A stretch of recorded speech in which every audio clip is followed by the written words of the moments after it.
പ്രമേഹമില്ലാത്ത ആളും പ്രമേഹമുള്ള ആളും തമ്മിലൊരു വ്യത്യാസം ഒരു സ്പൂണാണ്. മനസ്സിലായില്ല? ഞാനൊന്ന് എക്സ്പ്ലെയിൻ ചെയ്യാം. നിങ്ങളുടെ ഫാസ്റ്റിംഗ് ബ്ലഡ് ഷുഗർ ലെവൽ നോക്കാമെന്ന് വിചാരിക്കുക. ഫാസ്റ്റിംഗ് ബ്ലഡ് ഷുഗർ 100 mg/dL ആണ് എന്നുണ്ടെങ്കിൽ 100 mg/dL ഇൻറ്റു 5 ലിറ്റർ, നമ്മുടെ ശരീരത്തിലെല്ലാം കൂടി 5 ലിറ്റർ രക്തമാണുള്ളത്. അങ്ങനെയാണെങ്കിൽ ഈ 5 ലിറ്റർ ഓഫ് ബ്ലഡിനകത്ത് ആകപ്പാടെ ഉള്ളത് 1 ടീസ്പൂൺ പഞ്ചസാരയാണ്. അതായത് 5 ഗ്രാം ഓഫ് ഷുഗറാണ്, നമ്മുടെ ഗ്ലൂക്കോസാണ് നമ്മുടെ ബ്ലഡിലുള്ളത്.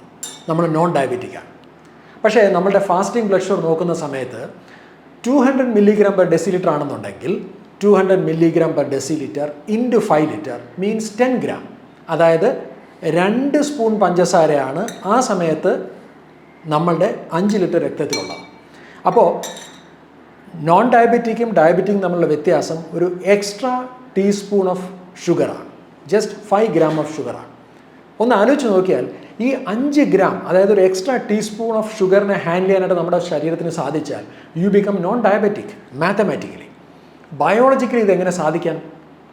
ബയോളജിക്കലി സാധിക്കാൻ പറ്റുന്ന ഏറ്റവും നല്ല കാര്യം ഈ എക്സ്ട്രാ 5 ഗ്രാം ഗ്ലൂക്കോസിനെ ഡിസ്പോസ് ചെയ്യാമെന്നുള്ളതാണ്. നമ്മുടെ ശരീരത്തിൽ ഈ എക്സ്ട്രാ 5 ഗ്രാം ഗ്ലൂക്കോസിനെ ഡിസ്പോസ് ചെയ്യാൻ പറ്റിയ ഏറ്റവും നല്ല സ്ഥലം നമ്മളുടെ പേശികളാണ്. So do you have enough skeletal muscles? That's a question. നല്ല പേശികളുള്ള ഒരാളെ സംബന്ധിച്ച് അയാളുടെ ശരീരത്തിന് ക്ലോസ് ടു 500 ഗ്രാം ഓഫ് ഗ്ലൂക്കോസിനെ അക്കോമഡേറ്റ് ചെയ്യാൻ പറ്റും. അത്രമാത്രം ഗ്ലൂക്കോസിനെ അക്കോമഡേറ്റ് ചെയ്യാൻ പറ്റിയ ഒരു ഡിസ്പോസൽ ഓർഗനാണ് മസിൽ. അതുകൊണ്ട് തന്നെ ഒരു പ്രമേഹ രോഗിയെ സംബന്ധിച്ച് ഡയബറ്റിസ് റിവേഴ്സ് ചെയ്യണമെങ്കിൽ, സസ്റ്റൈനബിളായിട്ട് പെർമനൻ്റായിട്ട് റിവേഴ്സ് ചെയ്യണമെന്നുണ്ടെങ്കിൽ ഒരൊറ്റ സൊല്യൂഷൻ മാത്രമേ ഉള്ളൂ: സ്റ്റാർട്ട് ബിൽഡിംഗ് മസിൽസ്.